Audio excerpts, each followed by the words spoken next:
বিসমিল্লাহির রহমানির রহিম। আসসালামু আলাইকুম ওয়া রাহমাতুল্লাহ। সরকার যখন কোনো কিছু ক্রয় করে থাকে অথবা কোনো কিছু নির্মাণ করে থাকে, যেমন স্কুল কলেজ ভবন, রাস্তাঘাট, ব্রিজ কালভার্ট, বড় বড় ইন্ডাস্ট্রিজ, অথবা পুরনো কিছু মেরামতের যদি প্রয়োজন হয়, সেই ক্ষেত্রে ক্রয় প্রক্রিয়া স্বচ্ছ করার জন্য তারা টেন্ডার আহ্বান করে থাকে। লোকাল টেন্ডার সাধারণত স্থানীয় পর্যায়ে হয়ে থাকে, যেটাকে আমরা লোকাল টেন্ডার বা স্থানীয় দরপত্র বলে থাকি। লোকাল টেন্ডারে দেশি বিদেশি সবাই অংশগ্রহণ করতে পারে। যদি কোনো বিদেশি প্রতিষ্ঠান লোকাল টেন্ডারে অংশগ্রহণ করতে চায়, সেই ক্ষেত্রে স্থানীয়ভাবে তাহার একটি অফিস থাকতে হবে, সমস্ত পেপারস আপ টু ডেট থাকতে হবে, তাহলেই সে স্থানীয় দরপত্রে অংশগ্রহণ করতে পারে।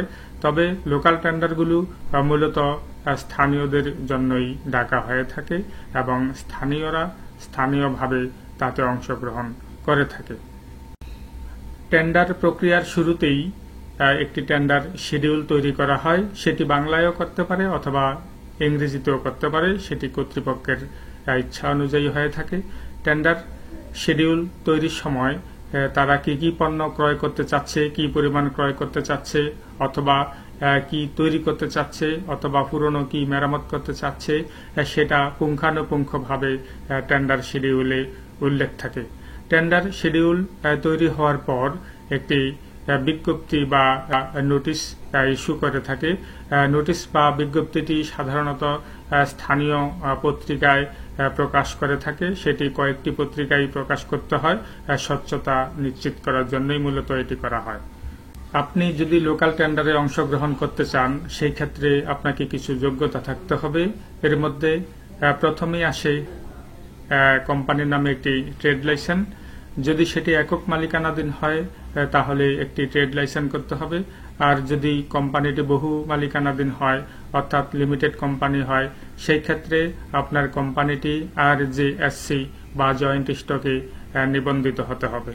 এরপর একটি ট্রেড লাইসেন্স করতে হবে কোম্পানির নামে। এরপর একটি ইটিন সার্টিফিকেট ওপেন করতে হবে। এরপর কোম্পানির নামে ভ্যাট করতে হবে।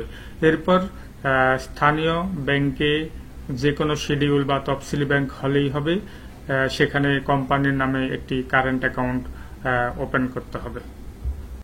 কিছু কিছু ক্ষেত্রে দেখা যায় যে টেন্ডার প্রক্রিয়ায় অংশগ্রহণ করার জন্য আপনাকে উক্ত সংস্থার এনলিস্টেড হতে হবে।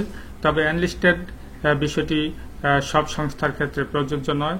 যে সংস্থার ক্ষেত্রে প্রযোজ্য হয়, আপনাকে সেই সংস্থায় সেটি আপনার কোম্পানিটি এনলিস্টেড করে নিতে হবে। যদি প্রযোজ্য না হয়, তাহলে দরকার নেই। আপনি যদি টেন্ডার প্রক্রিয়ায় অংশগ্রহণ করেন, সেই ক্ষেত্রে আপনাকে প্রথমেই একটি টেন্ডার শিডিউল কিনতে হবে কর্তৃপক্ষের কাছ থেকে। এরপর টেন্ডার শিডিউলে উল্লেখ করা নির্ধারিত তারিখের মধ্যে আপনাকে টেন্ডার সাবমিট করতে হবে। টেন্ডার সাবমিট করার পূর্বে আপনাকে যে কাজটি করতে হবে, সেটি হচ্ছে যে সমস্ত পেপারসগুলো একসাথে করে সেগুলো একটি খামের মধ্যে ঢুকাতে হবে এবং খামটি সিলগালা করতে হবে। খামের উপরে টেন্ডারের নাম্বার, ডিউ ডেট, তারপর আপনার বাঁ পাশে আপনার কোম্পানির নাম, ডান পাশে যারা টেন্ডার আহ্বান করেছে তাদের নাম এবং ঠিকানা পুঙ্খানুপুঙ্খভাবে আপনাকে উল্লেখ করতে হবে। তারপর খামটি সিলগালা করতে হবে। সিলগালা করার পর নির্ধারিত তারিখে সংশ্লিষ্ট অফিসে রক্ষিত বক্সে আপনাকে টেন্ডারটি সাবমিট করতে হবে। টেন্ডার সাবমিট হওয়ার পর টেন্ডার শিডিউলে উল্লেখিত দিন, তারিখ এবং সময় অনুযায়ী সেটি সবার সামনে উন্মুক্তভাবে খোলা হবে এবং একটি একটি করে খাম সবার সামনে খোলা হবে এবং কে কত দর বা রেট দিয়েছে সেটি উন্মুক্ত করা হবে। এরপর যার দর সর্বনিম্ন হয় তাকেই মূলত কার্যাদেশটি দিয়ে থাকে। তবে কিছু কিছু ক্ষেত্রে দেখা যায় যে দরের পাশাপাশি মালের গুণগত বিষয়টি তারা দেখে থাকে। যদি দেখে যে কারো মালের গুণগত মান খুবই ভালো, সেই ক্ষেত্রে দেখা গেছে যে দরটি খুব একটা বিবেচনায় নেওয়া হয় না, মূলত তাকেই। এরপর এরপর নির্ধারিত সময়ে সবার উপস্থিতিতে টেন্ডারগুলো একটি একটি করে খোলা হয় এবং তাতে যে দর দেওয়া থাকে সেটি সবার সামনেই প্রকাশ করা হয়। সব টেন্ডার ওপেন হওয়ার পর কর্তৃপক্ষ যার দর সর্বনিম্ন তাকেই মূলত কার্যাদেশটি দিয়ে থাকে। কার্যাদেশ দেওয়ার পর সে যদি নির্ধারিত সময়ের মধ্যে মালামাল সরবরাহ করতে না পারে, অর্থাৎ কার্যাদেশ সম্পন্ন করতে না পারে, সেই ক্ষেত্রে সে টেন্ডারের সাথে যে ব্যাংক গ্যারান্টি দিয়েছে সেটি আর তাকে ফেরত দেওয়া হবে না, সেটি বাতিল হয়ে যাবে।